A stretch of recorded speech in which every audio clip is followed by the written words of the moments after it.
Hi, folks, and welcome to First Bite, Fed, Fun, and Functional, a speech therapy podcast sponsored by SpeechTherapyPD.com. I am your host on this nerd venture, Michelle Dawson, MS, CCC-SLP, CLC, the All Things Peds SLP. I am a colleague in the trenches of home health early intervention right there with you. I run my own private practice, Heartwood Speech Therapy, here in Culvertown, South Carolina, and I guest lecture nationwide on best practices for early intervention for the medically complex and fragile child. First Bite's mission is short and sweet, to bring light, hope, knowledge, and joy to the pediatric clinician, parent, or advocate. By way of a nerdy conversation, so there's plenty of laughter too. In this podcast, we cover everything from AAC to breastfeeding, ethics on how to run a private practice, pediatric dysphagia to clinical supervision, and all other topics in the world of pediatric speech pathology.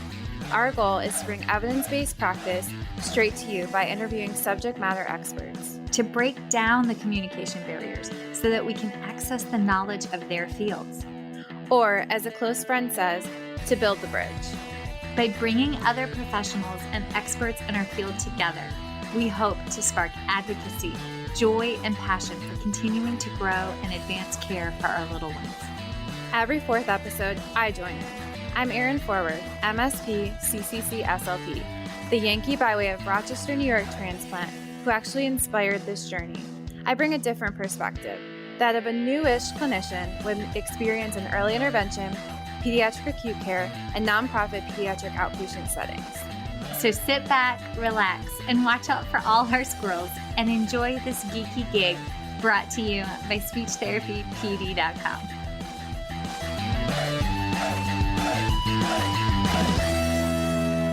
Hey, this is Michelle Dawson, and I need to update my disclosure statements. So my non-financial disclosures. I actively volunteer with Feeding Matters, National Foundation of Swallowing Disorders, NFOSD, Dysphagia Outreach Project, DOP. I am a former treasurer with the Council of State Association Presidents, CSAP, a past president of the South Carolina Speech, Language, and Hearing Association, SCISHA, a current Board of Trustees member with the Communication Disorders Foundation of Virginia, and I am a current member of ASHA SIG 13, SCISHA, the Speech Language Hearing Association of Virginia, SHAV, a member of the National Black Speech Language Hearing Association in Basel, and Dysphagia Research Society, DRS. My financial disclosures include receiving compensation for First Bite podcast from SpeechTherapyPD.com, as well as from additional webinars and for webinars associated with Understanding Dysphagia, which is also a podcast with SpeechTherapyPD.com. And I currently receive a salary from the University of South Carolina in my work as adjunct professor and student services coordinator.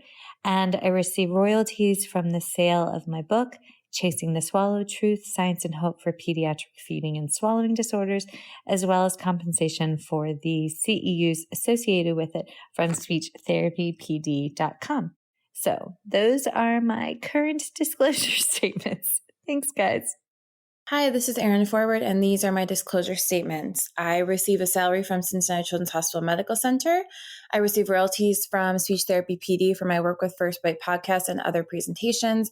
I also receive payment for sales from the First Bite Boutique, which I have with Michelle Dawson. For non-financial disclosures, I am a member of ASHA and a member of Special Interest Group 13. I also am a volunteer for Feeding Matters. I am a contributor for the book Chasing the Swallow with Michelle Dawson, which I receive no financial gain. I also am a member of the South Carolina Coalition Committee with ICDL DIF full-time. The views and opinions expressed in today's podcast do not reflect the organizations associated with the speakers and are their views and opinions. Hello, everybody. Y'all, we are in for a treat. We have a phenomenal speech pathologist joining us today that I am incredibly grateful that the good Lord bless my stars. I got to meet her and see her in action. So we have none other than Miss Claire Martin, M.Ed, CCC, SLP. And she truly is a natural AAC SLP. And her and I met two different ways. One, she's a speech language pathologist at the Speech and Language Center in Harrisonburg, Virginia. And two, I met her through her project with the Speech Hearing Association of Virginia through their leadership development program. And she is truly a ray of sunshine and only going to be a Claire Martin for a little bit more because she just got engaged to the man of her dreams in the Outer Banks. The pictures were adorable. And I'm also kind of geeking out, hoping that we can hear a little about wedding planning. So AAC and wedding planning, go team.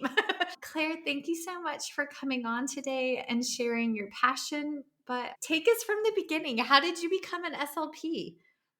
Well, thank you so much for having me. I am so excited for this opportunity. Little JMU undergraduate me never probably thought I would be in this position, so I'm so excited about this. I went to James Madison University and graduated in 2016. And I kind of stumbled upon speech therapy by chance. I actually set out to be an athletic trainer and changed my path a little bit. I had some family friends that are speech language pathologists, and I kind of questioned them and just kind of took a leap of faith and changed my major freshman year, and then loved it ever since. And I was grateful enough to have the opportunity to intern at the Speech and Language Center, where I now currently work, when I was in undergrad. And then after that, I went on to pursue my master's at the University of West Georgia in Carrollton, Georgia. And then I did an externship placement back at the Speech and Language Center. And then I've been there now on and off for probably 5-ish or maybe 4 years. I took a little break and went to work for Harrisonburg City Schools for a couple of years. And then I came back about 2 years ago. But I have loved my journey. It's not been a seamless one, that's for sure. But I have learned a lot along the way. Yes. Y'all, her project for the LDP program through SHAV culminated in an AAC meet and greet. And it was when you come across like-minded, passionate individuals that want to empower every tiny human that comes across their caseload, and sometimes not so tiny humans, because let's face it, some of our kids have missed the window on AAC. But Claire set up this meet and greet full of like-minded, passionate individuals all across the valley. You had a lot of SLC folks, you had some of the local school districts, and it was absolutely spectacular and Lorna Frizzell from JMU TTAC, she is Mrs. Frizzell come to life. And it was amazing to see you create a safe space for us to talk about AAC, the challenges, solutions, all HIPAA compliant. And you fed us and gave us coffee. It was great. So thank you. Yeah, well, coffee is always necessary for those conversations, but or any conversation. Yes. But no, it was really great to be able to do that. And as a private practice clinician and a former school-based therapist, I really saw the struggles with communication that we have sometimes, or the obstacles that are there with AAC and just therapy in general, about like, we don't have enough time, we're doing things to work towards the IEP, or we're doing things to work for the parents, or, we're doing these things. And we really needed a space, like you said, a safe space to come together and have those conversations about what are we doing, what's working, what's not working, what can we do better. And I was really so thankful to have that opportunity. And we definitely want to do more of those in the future. Yes. And I will happily drive up from Stanton, because I learned so much about like vendors and like who to contact if you needed help with this. I mean, being an outsider coming into the area, that it was warm and inviting. So thank you. But okay, one of the things that and forgive me if I'm being nosy, but How in the blue blazes did you want to get into AAC in general? Because this is like a little niche pocket area of our field. So what piqued your personal passion? Well, you're definitely right. It is definitely a niche area of our field, but it is growing and growing and growing. And everybody definitely needs experience and ways to learn more about AAC. You already mentioned Lorna Frizzell. She is my AAC queen. She is not a speech language pathologist, but has such a great deal of AAC experience and knowledge and just wisdom. And so I worked with her in Harrisonburg City Schools. Actually, we go to the gym together as well. But I love that. so we go to Orange Theory together. And so I kind of told her about the job with Harrisonburg City when she decided to take it. Ultimately, she kind of heard about it, but then she decided to take it. And she was like an AAC kind of coordinator liaison for us for Harrisonburg. And so she supported me in getting a device for a patient who had lost vocal fold functioning due to a feeding tube issue and a lot of medical complexities going on there. But we ended up getting her device, and I mean, it was phenomenal to see the things that she was able to say with her talker. Lorna also kind of was the one that taught me the word talker, which I now use regularly. So I typically try to stray away from using device or iPad or voice, because it is something that talks for people and it doesn't replace like their natural voice or otherwise things like that. But so she and I got this talker for this student, and it was just, like I said, amazing to see the things that the student was then able to say and do after she had it. And that just really, I think, sparked my interest more. And I will add in that this student now has full functioning of her vocal folds back. Yes, she's amazing. And one of our speech therapists, Adrian, is a vocal like guru at the SLC. And so she actually saw her and then now has full functioning of her vocal folds. So she's amazing. Adrian's amazing. But yeah, so that I think was, and then just since then, seeing so many patients connect with this access to visual supports and these speech generating devices, and hearing their caregivers share success stories about their child using AAC at home, and, you know, just the access to the vocabulary that they had that they otherwise may not have. So that's kind of how I got into it. Yeah. Nice. I got into it vicariously. Because most of the patients that need me for PFD are like really complex. So they tend to have delayed language acquisition. They may never have spoken language. So we need, to be able to communicate wants, need, joys, fears, life. And it's always funny because my joke is, as soon as you get to doing 2-word combinations on the device, I'm out, dude. You don't need me as your AAC therapist. You need like the AAC therapist as your therapist. Yeah, so that's when I'm like, tag, go to a guru. So I feel like my job is just to kind of get them started on their talkers, to just kind of initiate the device process. But most of my tiny humans are tiny. Like I get 2s, 3s, 4s, and 5s. And so very rarely am I beyond 2 to 3 word combos. Like that's so listening to y'all talk about like sentence structure and like verb conjugation. This is over my head and not so y'all. I don't want you thinking I really know all of these things. I don't have to. It's my job to know the part that I know how to do that really well and grow there, and then transition to gurus like Claire who actually know about verb conjugation and like syntax, or like how to even conjugate that word in various formats, because there's syntactical elements. I learned a bunch of new words last year at JMU and I'm like, don't do that. But all of that being said, when you get them when you find a tiny human or not so tiny human that needs an AAC, what does your process look like? Like what's a normal caseload patient in your process? Well, I would think so. Some patients we get, and again, I'm speaking to primarily pediatric patients. A lot of adults can and do use AAC, but I I do have a few, but primarily I'm talking pediatric.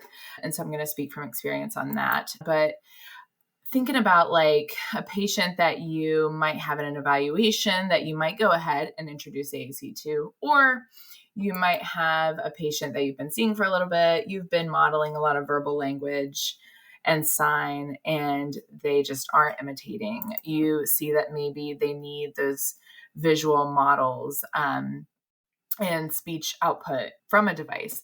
So really just kind of gauging it with your clinical experience and expertise. Like, is this something I want to go ahead and introduce to the patient in an evaluation, or like I said, down the road in therapy? And then after that, really just talking to your patient's caregiver about this. What are the benefits of AAC? What does it do? What does it not do? Making sure they understand that AAC does not limit verbal language, and making sure, like I said, that they are on the same page with you, talking about insurance funding, if that is something you need down the road, having those discussions up front, because you do need to have them on board with you. Otherwise, it's just not going to go anywhere. And then also collaborating with OT, PT if you have it, ABA if they have it.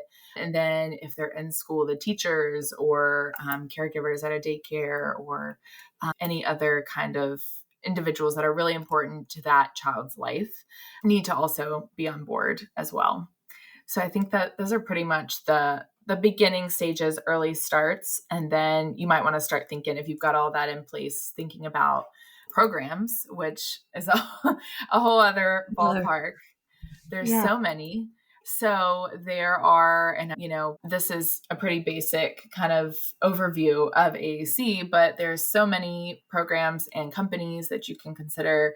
Proloquo to Go is an application. Tobii Dynavox has applications and different page sets. PRC has different applications. There's LAMP, Words for Life, Touch Chat, Cough Drop, Avaz, Grid 3. There's kind of mid-tech, like choice board applications that you can get.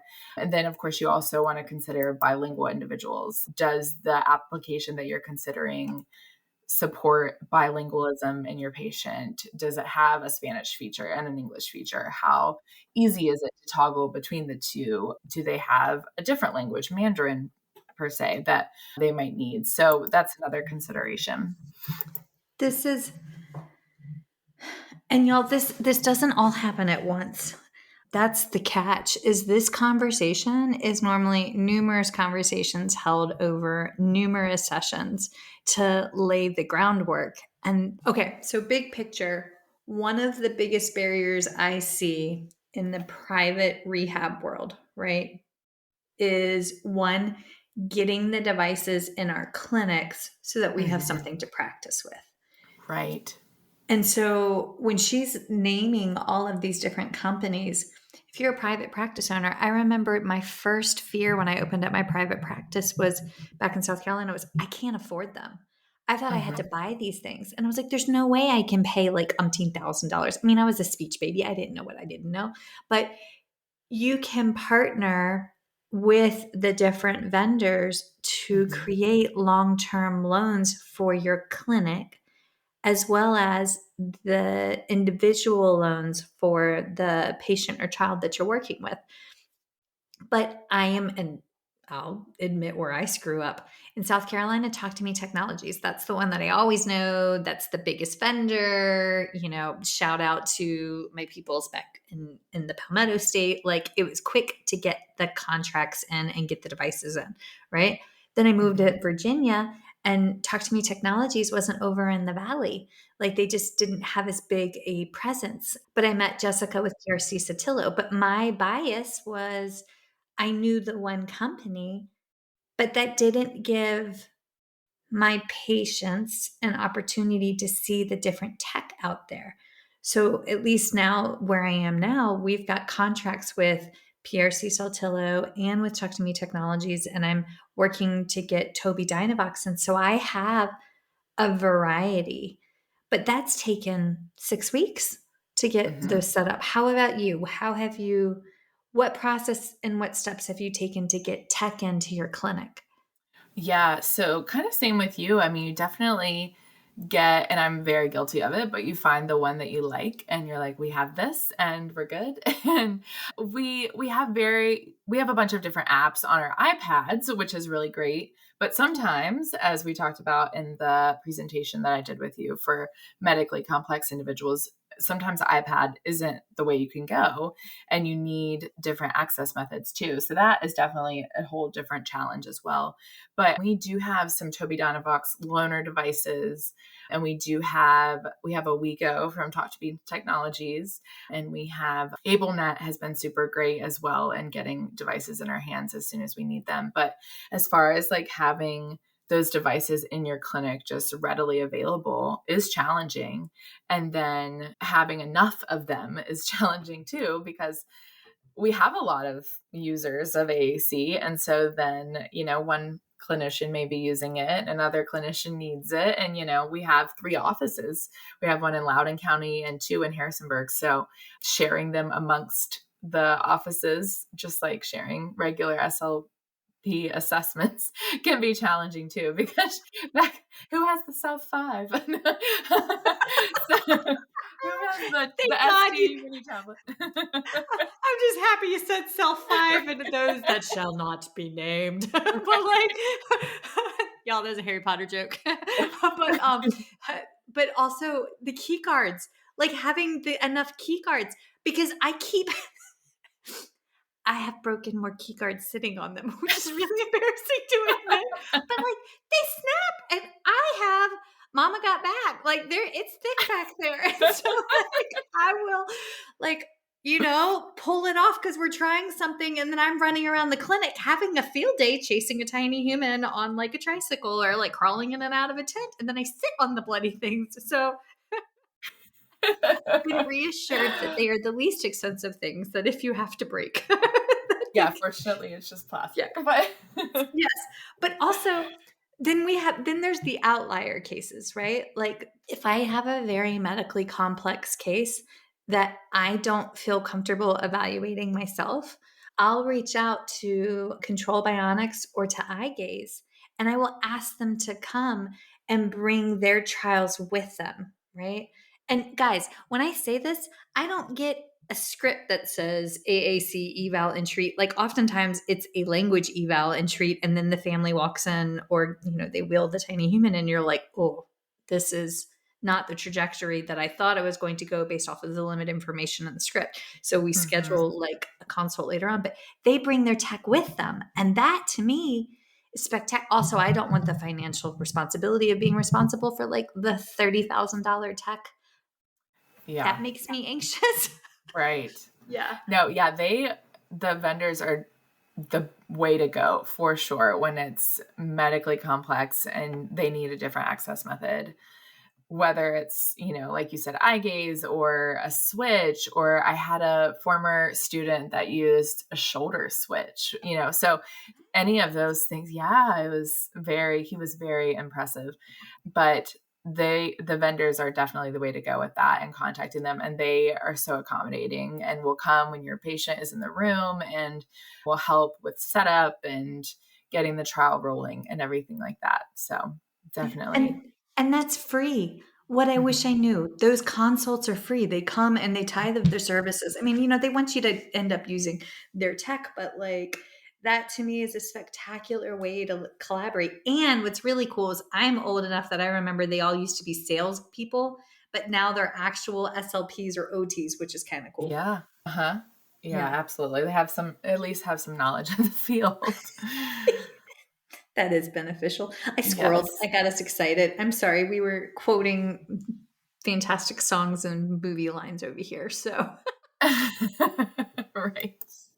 So when you're doing your evals and you've planted your seed, how do you know when it's a right fit for a device and a program and the user?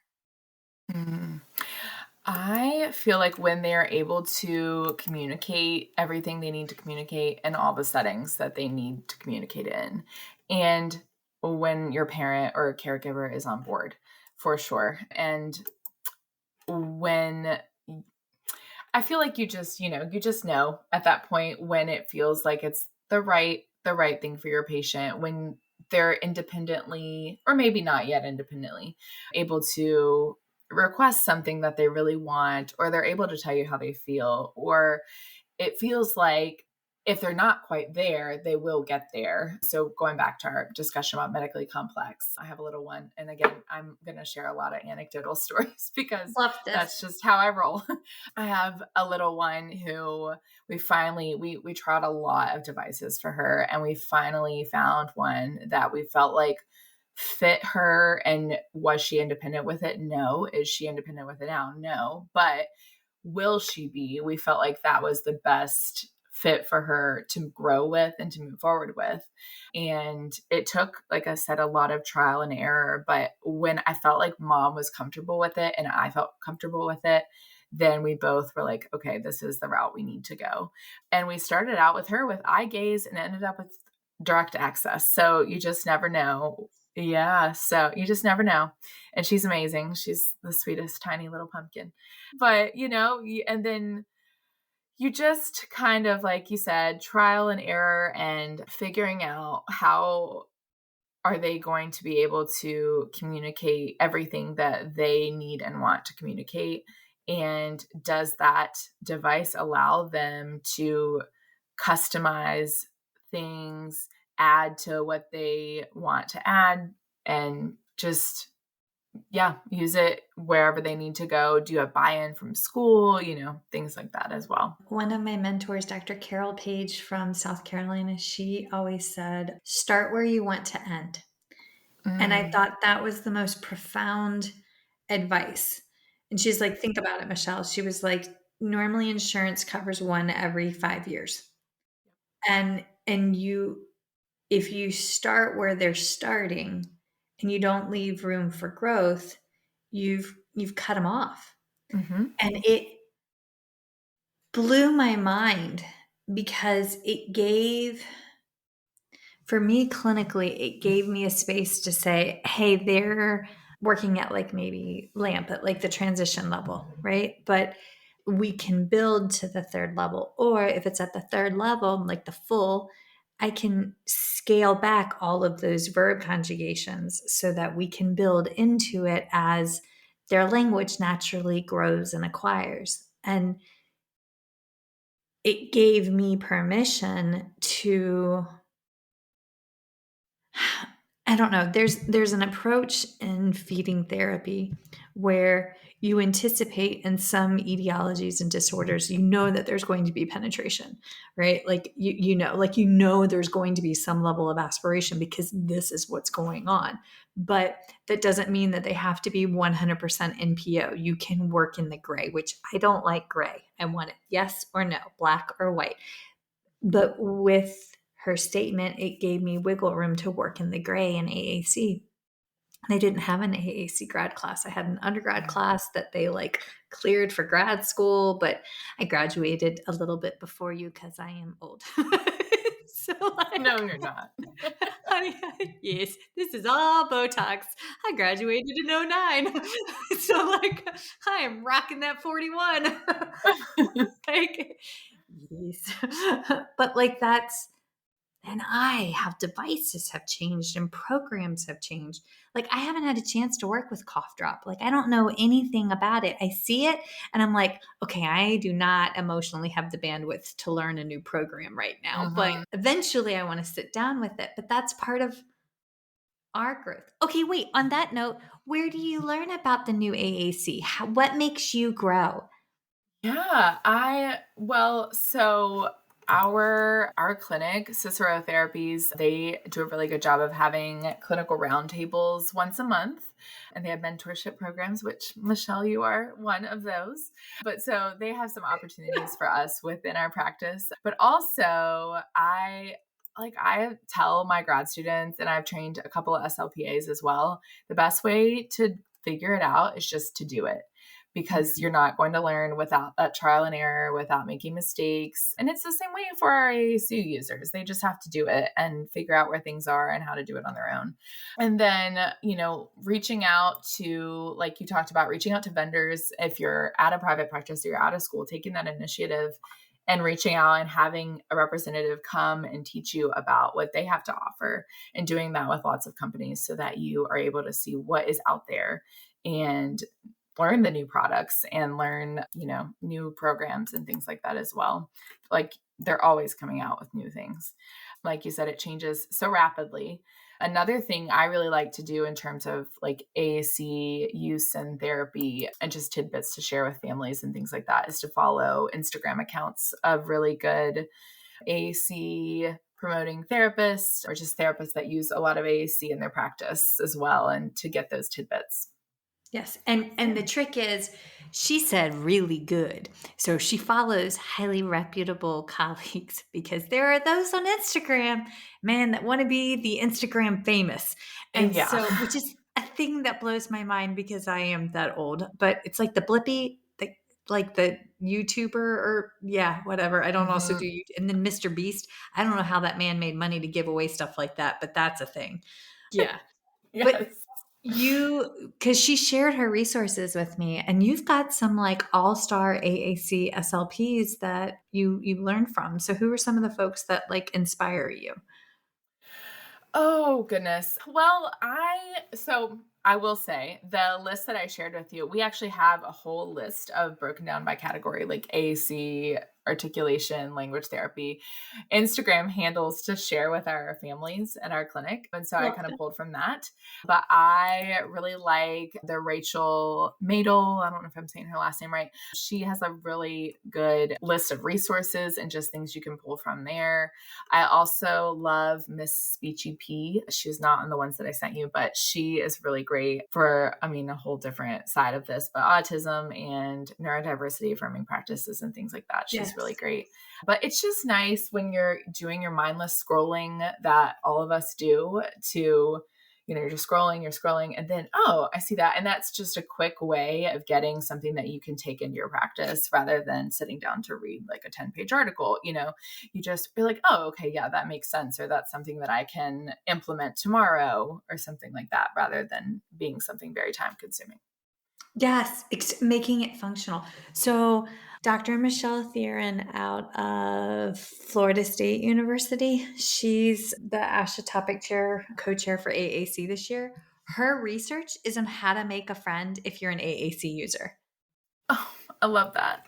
Like, it's all about being a friend, and like, how do you play when you're an AAC user? And like, I love listening to her talk. I love watching her present, because she's talking about joy, about life, about what it like at the end of the day, like the thing that it is that like adds meaning to a kid's world is, hey, I played with a friend at recess today. Mm-hmm. Like, that's when Goose comes home from school, it's, who'd you sit with at lunch today? What did you guys talk about? Like, give me the deets, right? Like, and he's like, Mom, nobody says that. I need the tea. Is that still a thing? I don't know, maybe, but he's a boy, so like, but like, those are the things that like I want to know about. Like, Bear, did you talk to somebody this morning in school because he has social anxiety? And like, so like different conversations that as a caregiver you have with your kids, right? But as a AAC promoter and champion, I want to make sure that we're empowering and we're uplifting them. So I love the references that she gave. Good. I'm glad. Yeah. Well, I love that you give resources to the caregivers. But when you're doing therapy, and this is the same when I was down back old home, this is the same that I've noticed being up here in the valley, is there's the obvious concern that if we pull in a device or a talker that the child won't speak. And then there's also, I have families that have a steep learning curve because they're not tech savvy. And even more than that, health literacy, right? That's a huge component to what I'm encountering. I love that you go through and you talk about establishing the trust. Like, it could be that first eval, but sometimes you have to create the partnership before you pull the device in. But What about for the challenging kiddos that you know it'll be great if we can get them in, but they don't appear interested in it or they want it to play like their videos or their music?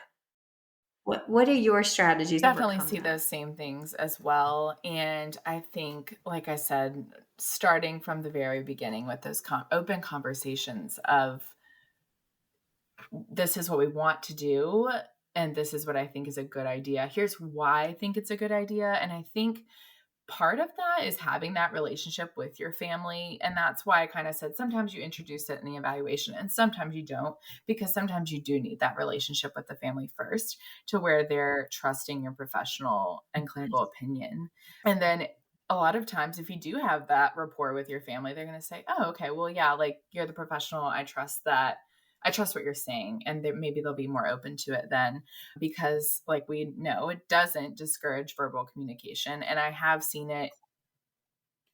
I love that you go through and you talk about establishing the trust. Like it could be that first eval, but sometimes you have to create the partnership before you pull the device in.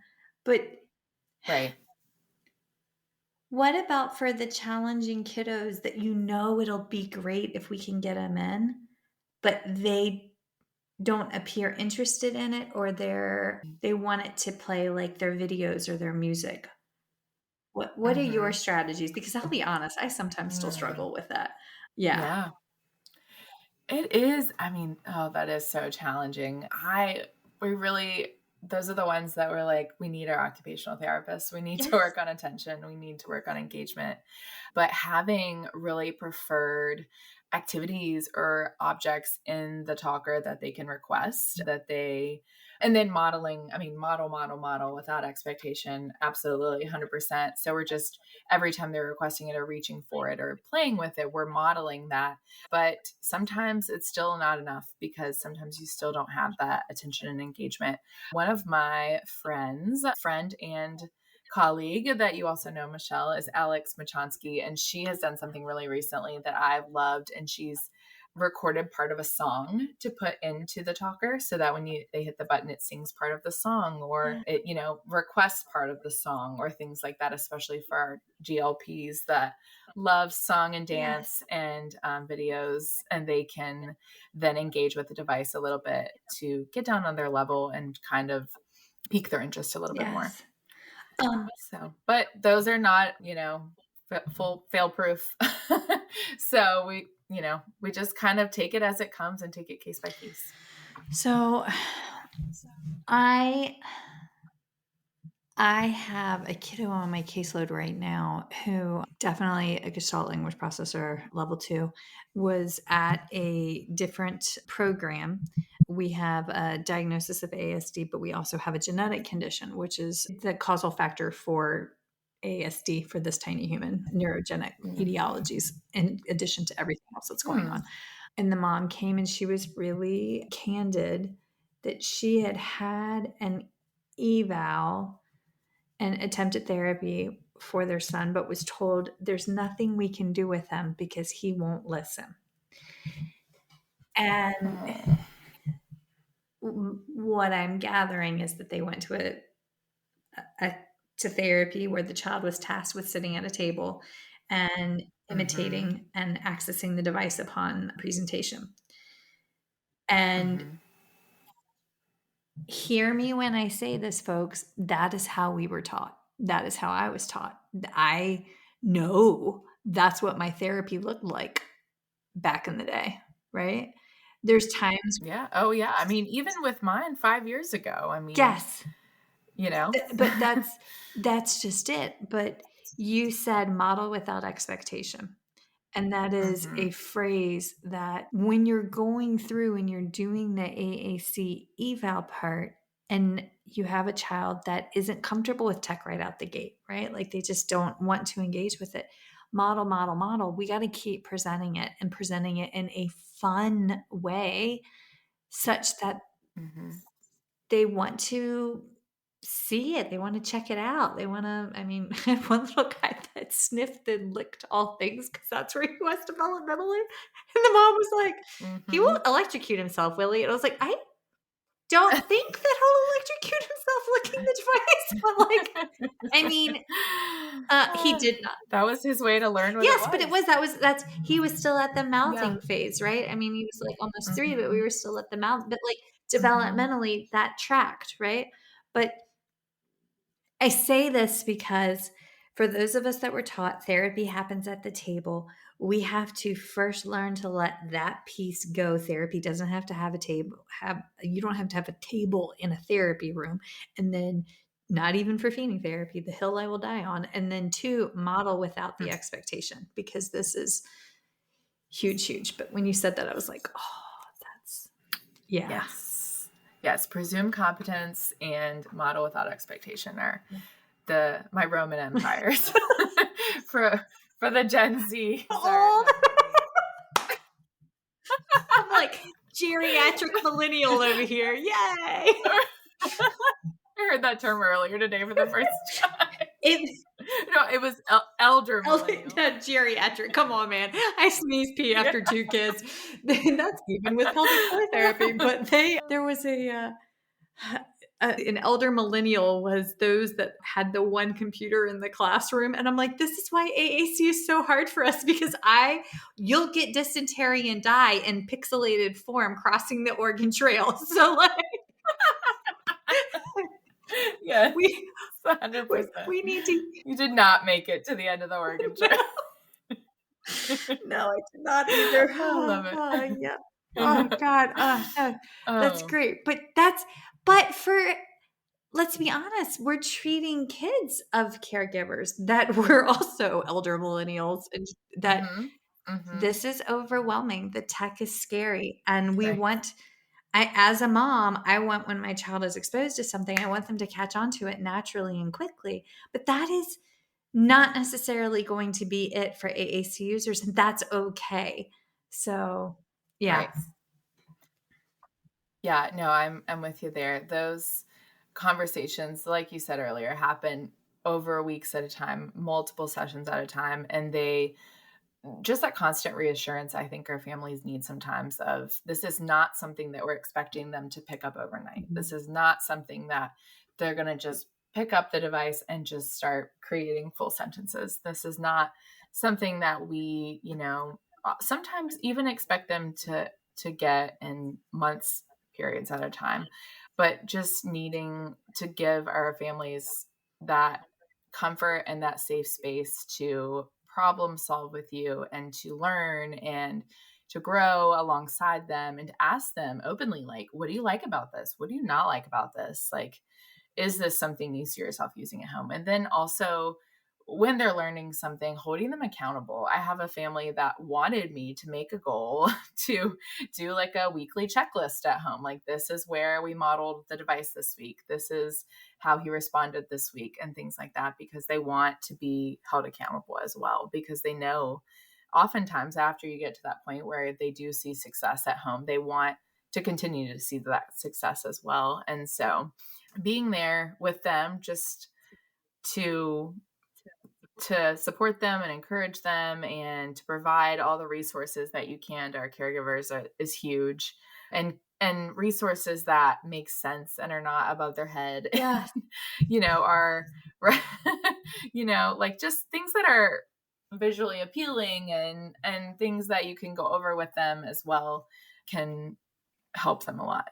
Yes. One of the things that I struggle with clinically is, especially for feeding, like I'll get in my head and like it makes sense in Michelle land, but translating it outside of Michelle land and putting it into layman's terms. And so I always joke with my families and I'll say, okay, I got to go nerd first, because my neurodivergence, my ADHD, I am a very visual person and I have to talk it out, but I have to talk it out with my hands, which is stupid. And I look like, I know it's an interesting combination, but so I explained to them, look, I'm going to go nerd first and then I'll translate. And when I explain it like that, so the caregivers understand this is just my thought process, it's really cool to see us establish the trust in the relationship. and then hold a really in-depth conversation about something huge and easy to format snippets, right? And so with Mhm. Mhm. AAC, I find myself, because I am not a robot, like most of my caseload uses it, but not in the level to with which my other AAC user friends like yourself use, right? Like we're the baby steps. And Mhm. so just explaining it to them in a non-threatening, what's the word? Condescending approach. Mhm. And that's Yeah. and that's tricksy. Um, very technical word, tricksy, but it's important that we're creating that safe space for them to feel comfortable to ask the questions, because when you do encounter subject matter expert, it can be embarrassing when you say, "I don't know how to do that." Um, Mhm. and that's okay, y'all. I am not subject matter expert on AAC or feeding, but I know the person to connect you to. And Right. that's what I'll tell my caregivers. Yeah. Yeah. And I have even, kind of going out that route, have been approached with questions about the tech from parents that are just way more intuitive than I am. And then they're like, well, how can we do this? Or, what can we do to make this happen? And I'm like, you know what? I have no idea. Let's ask the device representative because I know, I know this part about the communication piece, and then some of these other cool features, I have no idea. So that's where other people come in handy too. But like you said, like being able to be vulnerable enough to say, like, I don't know that, or I realize that, that's something that I need to go and reach out to somebody else Yes. for. Yeah. Jessica with PRC Saltillo, she's the regional rep for our side of the mountain. She came over to the clinic a couple Fridays ago, and I was like, she was talking about Unity Words for Life and the secret bar under the bar at the top that can like save phrases. I didn't know this thing existed. Holy cats. So freaking cool, man. And so she was showing me how to program this and then how to change like the grid size so that the grid is the same, but the icons are a little bit smaller so you can put like a larger background. Like I didn't know that Oh, all of that was wow. embedded within Unity, right? Because Mm-hmm. I've used PRC Sotillo LAMP and I've used Words for Life, but not the Unity board because it's a different setup on Talk to Me. And I was like, all right, you have to show it to me again. And it was cool to watch her drive the device upside down. So it was like facing me, and and I mean, she is an ATP. Like she's literally like Yeah. assistive technology person. What is professional? It's professional. It's the Professional. I don't, certificate that you person. can like, yeah, Professional sounds sounds better than person. Jessica, we love you. But it was so mind-blowing and humbling. But I love that moment because she taught Mm-hmm. me, and then don't you know, the following Monday or Tuesday, I had a tiny human come in with the Unity Words for Life, and I understood. And so the mom was like, "Well, I don't remember how to add this vocabulary word." And I was like, "I think it's this way." And her and I troubleshooted it together, and it was Mm-hmm. comforting to be a hot mess express with the mother, with like pulling from the information that had just been imparted on me. But I don't know, it's Yeah. y'all, we can shine in our And I think craft. there's something so valuable about that, like troubleshooting alongside them, because they're Yes. like, hey, we're learning together, and that continues to build that rapport with the family as Yes. well. Yes, it does. Oh, Yeah. okay. So we've squirreled. So you have them come in, we do the Two ADHD brains. yes, might be an SLP win. They come in and they do the eval either right out the gate with the tech, or you plant the seeds and you get it in. What, when you find the device and the program, because those are two separate things, right? But when you Mm-hmm. Right. find the device, the program, and the access methodology that works for the child, what are your steps with insurance and report writing? Like, what are all those behind the scenes things that I didn't know needed to be done the first time I went into this world? So, can you illuminate us there? Yeah. I have recently learned these things as well, because prior to working at the Speech and Language Center, again, 2 years ago, I had not done that either. Lorna was so gracious to walk me through that very first AAC evaluation report. Being her non-SLP self, she knew way more about it than I did. So I have gone through that as well. But yeah, so you've gotten your formal trial done, and so now you're working with the vendor to request the actual insurance funded device. So it kind of depends on the companies. Some will get the insurance information for you, some want you to kind of do the legwork for that, but getting that report written is obviously key, and making it so, and I say making it, not making it, but just providing that data that you have to show that this device is necessary, medically necessary for your patient to have in order to essentially function in day-to-day living and with day-to-day activities. Insurance loves to see that they are able to communicate medically necessary information as well, emotions such as, like, when they're in pain or when they're hurt. So those are things that oftentimes your auditor might send back, like, hey, could we add in a little bit more about how you saw this patient you saw this patient communicating medical information. Mm-hmm. That is something that oftentimes we do get back. But so once you send your report, the auditor will take a look at it and then send it back to you for edits if needed. And then you send it off. And then the waiting game begins in terms of waiting to see if insurance approves. We have had some more denials lately than there were before. I think that's just kind of with the insurance world changing a little bit. But yeah, and then hopefully it's approved. And then once you get it approved, they'll mail the device to the patient typically. And then the vendor representative can help set it up, or you can help set it up. And then you can kind of get the ball rolling from there in terms of that being their dedicated speech generating device to have for likely the next 5 years. I had a colleague ask me one time, and I'll admit I was a little frustrated in general, but we had a crucial conversation about why not just stick with the iPad? Why the school's giving them an iPad? Why do you actually have to get a device? I'm like, so this is the why. School districts are responsible for offering devices, right? Like we know this. They have to offer it. However, those devices are owned by the school. Oftentimes, more often than not, I see the devices not go home at the end of the school day. They don't go home at the summer.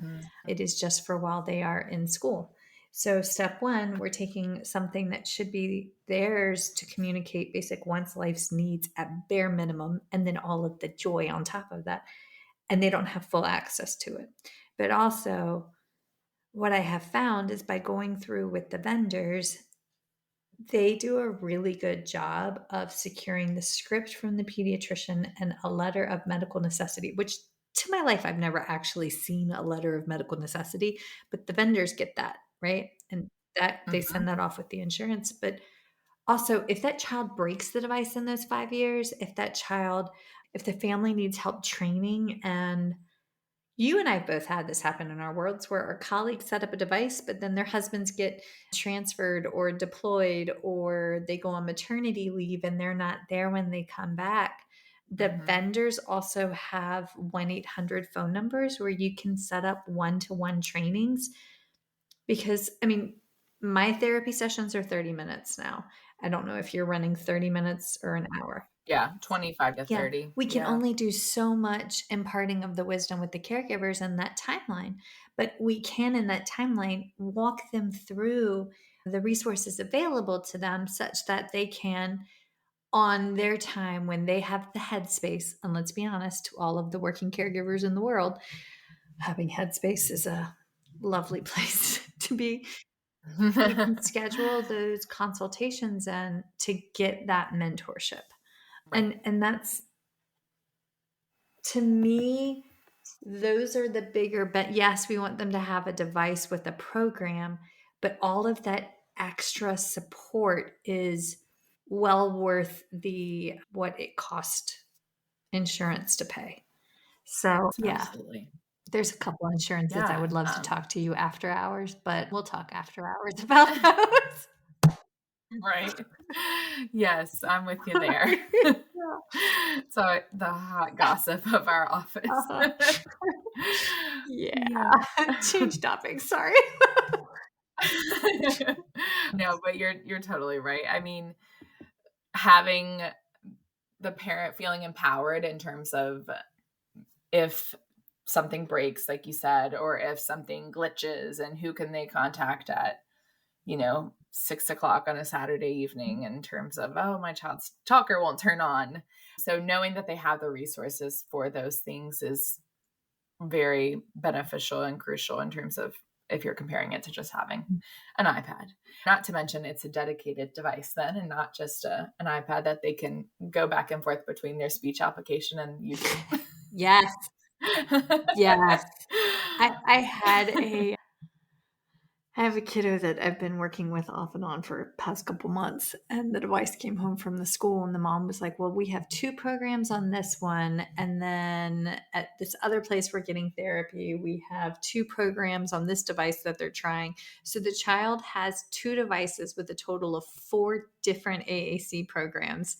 And you know what he has learned is he can triple click to get out, because we have memorized passcodes, and get into some of the video games in there. And I'm like, also, wow, you're really smart. You've learned guided access. Yeah, yeah. And they do. They learn those passcodes easily. But that was, Oh my goodness. that to me, bigger picture, was a breakdown in communication between the team. That we had 2 devices with 4 different programs going on, and different people responsible for programming vocabulary on the different devices. And I was like, let's put a fork in all of the above and try just one. And Yeah. that is where I feel like the private practice SLP has the ability to kind of be the bridge for the team, whereas sometimes the school SLP's hands are tied. Is that a fair, does that make sense? Yeah.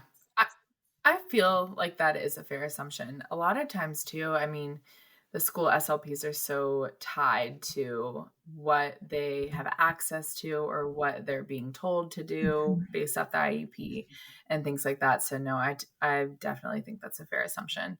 But, and as long as that collaboration, I mean, just like we did with the breakfast, as long as that collaboration is going on, then hopefully you won't have situations like that where you're doing a bunch of different things. Inevitably, maybe sometimes you will, but that collaboration is so crucial. Otherwise, you will end up with that, or the child shows up to school with a talker and the school SLP or the teacher is like, where'd this come from? So, or they never get it out of the backpack. Yeah. I always knew I was in trouble when I'd show up to a house for home health and it would be covered in a layer of this week's dust sitting on a counter. And I was like, oh, yeah, Yeah. that made me hurt. That, or it shows up dead. I'm like, is it dead because we didn't use it? Like we didn't know it was dead, or is it dead because we have been using it so much? Because that could go either way. Yeah, it could go either way. You're right. Yes. So if somebody is listening and they want to start incorporating AAC trials in their therapeutic practice, I had this question posed to me this week, and it was actually 2 weeks ago, and it was a really good question. And she said, okay, but Michelle, how do we know which patients need AAC? Like, what am I looking for on a script? Like, what are we looking for when the referral comes in? And I was like, oh, that's a good question. So let me pose that to you. What are you looking for as a potential AAC user? I think so. I talked a little bit about like, when do you introduce it? I think anytime I suspect apraxia, I almost always am going to suggest AAC. And almost anytime there's like an expressive delay, anytime you feel like the receptive vocabulary is higher than the expressive vocabulary, I feel like again, we presume competence, right? But also thinking that they probably are going to pick up AAC pretty quickly then. But also, us as adults, especially ADHD, like, neurodivergent adults, we can benefit from visual support. So why would we think that a child learning language that doesn't have expressive language could also not benefit from visual supports? So having that AAC to just provide that extra support that they might need, I feel like you cannot go wrong. It's not going to hurt anything to introduce or try AAC. And if you do it for a while and it doesn't, again, then you kind of get into that, like, well, you got to continue to do it and you've got to continue to introduce it in the context, but you can't hurt anything by going ahead and trying it and seeing how the patient does with it. I have one little girl on my caseload who is wide open. That child reminds me of my niece. She is piss, fire, and vinegar and joy the entire time, but she keeps me on my toes. And we're working on AM. Because she'll say I and then whatever it is. I happy, I hungry, and we added an am. And she's like, you go get that tablet. And I was like, yes, I'll go get my tablet. And then she say, I am. And then she slams her button on am. And it is. And she scrunches her little nose at me. Now, here's what I have learned. She is pulling my leg. She'll say am if I pull out a tablet. If the tablet's not there, she will scrunch her nose in defiance and not say it. But she's at least starting to do it. And if she's doing it out of I don't know if she's doing it out of spite or because she can. She's going to grow up and become an attorney one day. I am convinced she will be an amazing attorney one day. But she'll know how to say am. But the mom asked me, the caregiver asked me, she was like, do you think this is holding her back? I'm like, no, because it's the visual, because we're getting that literacy piece. So she's learning the word. And now, do I think she needs a permanent device? Honestly, right now, I don't think, because she's going through like this rapid language explosion. But as a tool in therapy, it's huge. And sometimes we just need an aid to get us there, right? It's like our tiny humans that need like a walker or an adaptive tool. Yeah. And that's a really good point that you brought up, because sometimes not everybody will need a permanent device, but will it be a good therapy tool? A lot of times it will. Absolutely. Yep. Yes. Because they just need, it's just a little bit higher tech than printing out a picture of the word am, right? Like, like it's just, it's easier. It's right beside you and you can grab it, and it has that speech output too, which sometimes they love. I mean, it's just like an articulation app. The kids love to click the picture and it say the word for them. Yes. Like, oh, let me click. Yes. We did that with Bear. So, my youngest son, he was born past or here, newborn hearing screen, and then didn't hear for 2 years and change. So we did articulation station, and God help us, if I went to correct his speech sound, he would say, no, you not Dr. Angela. And I was like, okay, I'm not Dr. Angela. Dr. Angela, she is a goddess. There's no way I could be Dr. Angela, but like, he wouldn't do speech therapy with mommy unless it was with articulation station. I owe them lots of. Oh my God, funny. But that was his tool to get him over the hump and the hurdle, and then he was right as rain. Yep. Yeah, but no, that's and I love the continuum of like you giving the example of like low tech. Like we've done construction paper, I've done dry erase boards, I have low tech laminated boards that I will send them home with that are like snapshots or like scans of whatever we've programmed on the device, and for them to like carry over if we don't think that they need it at home. But that's the beauty and the power of AAC, is it doesn't just have to be all in high tech like you talked about. the eye gaze down to like, direct access for that one tiny human that was, it's, this is such a cool thing that we get to do professionally. It is very cool. And even like the mid-tech, with switches and things like that. And I mean, yeah, we have it all. And Lorna actually shared a resource with me about like tangible like AAC as well. And with those that are visually impaired, like switches that have like tangible symbols on top of them that they can feel like what it is. Oh, cool. I mean, that's just another, like you said, continuum of AAC, another option too. So there's all kinds of options, and there's definitely not a one size fits all for sure. So what is your advice for the person that wants to get into this? What would you fill their cup with?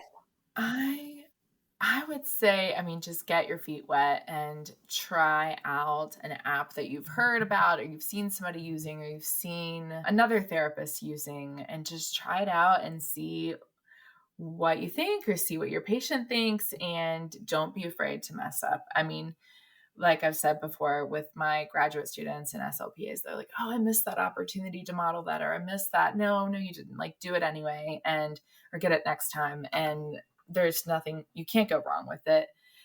I think that learning by trial and error is definitely the way to go. And that'll increase your confidence with it over time. Yeah. I'd say have fun. Have fun.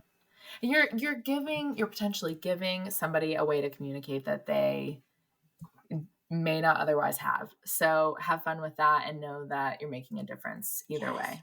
And allow them to tell you no and to bugger off, because that's huge. Yes. Right. Oh yeah. All the time. I mean, termination and denial is one of the functions of communication. So all the time we're like, oh, stop. Okay. You want me to stop? Sure. Yeah. I think or no, or like you said, stop, or no, or added some of those fun phrases like no way, or go away. I had one little one whose mom would always say no thank you for like polite manners. It might be Southern wind. And the child would go, no, thank you. And I was like, 2 word utterance. Love it. Love to see that. Great. Oh, okay. Oh my God, yes. I love you. You're so delightful and authentically you and approachable. Y'all, Claire is genuinely this much fun in person. So if you're a tiny human looking for a practicum site, might I recommend her as a clinical soup or CF mentor? Hint, hint. Yes. But if folks want to learn more from you, how do they reach you? Yeah, so you can definitely email me. My email, and maybe Michelle, you have a way to put this in the description as well, but my email is Claire, CLAIRE at slccares.com. And I do have Instagram. It's not like a SLP Instagram by any means, but you can reach out to me there as well. My username is CNMartin16. I feel like, is that going to change when you get married? This is very exciting. I guess. I mean, I guess people do that, right? I'll be a DePoy, so we'll have to switch it up. Is it friend? Or Siri likes to say it's DePoy, but it's not actually pronounced that way. I mean, my ex-husband's last name was Schwartz, and all my speech babies called me Ms. Wart. Like, I should have known then. Should have known. Right. Yeah. Martin's a little easier to say. So if you ask me, I say it's DePoy. If you ask my fiance, who has very strong West Virginia roots, it's DePoy. But that just reminds me of Home Depot. So I don't know. Well, Godspeed figuring that one out, honey. Yeah, right. Well, just either way, either way. Okay, so then the final question of the hour is, if somebody's listening, they got a little bit of love money, as my grandma would say, is there a scholarship or a fundraiser or an organization where somebody can make a donation? Yes, absolutely. So one of the local area organizations that we actually have gotten a lot of devices through that when insurance doesn't approve it, or maybe it's not even a device, maybe it's just assistive tech in another fashion, is Shenandoah Valley Autism Partnership, SBAP, as we like to call it here. They are phenomenal. We write a little scholarship recommendation letter, and they 9 times out of 10 approve it right away for our families that need it and maybe cannot get it otherwise. So Shenandoah Valley Autism Partnership would be phenomenal. I know they'd appreciate it. Awesome sauce. Well, thank you. Everybody, if you're listening, you know where to find us. I'm sure by now. First Bite Podcast on Instagram. And if you have an idea or a topic request for an upcoming episode, just let us know. Send us an Instagram message. Erin is much, much better at answering them than I, but eventually I come up for air and do that part too. So go team. And Claire, thank you so much for coming on today. This was truly joyful. Thank you for having me. This was so fun. Thank you. Thank you for joining us for today's course. To complete the course, you must log into your account and complete the quiz and the survey. If you have indicated that you are part of the ASHA registry and entered both your ASHA number and a complete mailing address in your account profile prior to course completion, we will submit earned CEUs to ASHA. Please allow 1 to 2 months from the completion date for your CEUs to reflect on your ASHA transcript. Please note that if this information is missing, we cannot submit to ASHA on your behalf. Thanks again for joining us. We hope to see you next time. Feeding Matters guides system-wide changes by uniting caregivers, professionals, and community partners under the Pediatric Feeding Disorder Alliance. So what is this alliance? The Alliance is an open access collaborative community focused on achieving strategic goals within 3 focus areas: education, advocacy, and research. So who is the Alliance? It's you. The Alliance is open to any person passionate about improving care for children with a pediatric feeding disorder. To date, 187 professionals, caregivers, and partners have joined the Alliance. You can join today by visiting the Feeding Matters website at www.feedingmatters.org. Click on PFD Alliance tab and sign up today. Change is possible when we work together. That's a wrap, folks. Once again, thank you for listening to First Bite, fed, fun, and functional. I am your humble but yet sassy host, Michelle Dawson, the All Things Peds SLP. This podcast is part of a course offered for continuing education through speechtherapypd.com. Please check out the website if you'd like to learn more about CEU opportunities for this episode, as well as the ones that are archived. And as always, remember, feed your mind, feed your soul, be kind, and feed those babies.